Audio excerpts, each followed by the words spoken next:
હજુ આગામી આ 48 કલાક તાપનું ટોર્ચર સહન કરવા માટે તૈયારી રાખવી પડશે. આ અંગે હવામાન વિભાગ તરફથી આગાહી કરવામાં આવી છે. 17 મે સુધી રાજ્યમાં શુષ્ક વાતાવરણ રહેવાની હવામાન વિભાગની આગાહી છે. આગામી 2 દિવસ મહત્તમ તાપમાનમાં કોઈ મોટો ફેરફાર નથી. આજે 3 જિલ્લામાં ઓરેન્જ એલર્ટ, 8 જિલ્લામાં યલો એલર્ટ જાહેર કરાયું છે.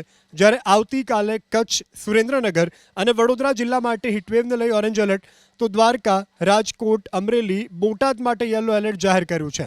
અમદાવાદ, ગાંધીનગર, પાટણ અને બનાસકાંઠા જિલ્લા માટે પણ આવતીકાલે યલો એલર્ટ જાહેર કરાયું છે. 48 કલાક તાપમાનમાં 2 થી 3 ડિગ્રીનો ઘટાડો થવાની હવામાન વિભાગે શક્યતા વ્યક્ત કરી છે. દક્ષિણ ગુજરાતના દરિયાકાંઠાના વિસ્તારોમાં પણ પવનની ગતિ 15 થી 20 નેટ્સની રહેશે તેવી આગાહી કરાઈ છે. આ અંગે હવામાન વિભાગ તરફથી આગાહી કરવામાં આવી છે. 17 મે સુધી રાજ્યમાં શુષ્ક વાતાવરણ રહેવાની હવામાન વિભાગની આગાહી છે. આગામી 2 દિવસ મહત્તમ તાપમાનમાં કોઈ મોટો ફેરફાર નથી. આજે 3 જિલ્લામાં ઓરેન્જ એલર્ટ, 8 જિલ્લામાં યલો એલર્ટ જાહેર કરાયું છે. જ્યારે આવતીકાલે કચ્છ, સુરેન્દ્રનગર અને વડોદરા જિલ્લા માટે હીટવેવને લઈ ઓરેન્જ એલર્ટ, તો દ્વારકા, રાજકોટ, અમરેલી, બોટાદ માટે યલો એલર્ટ જાહેર કર્યું છે.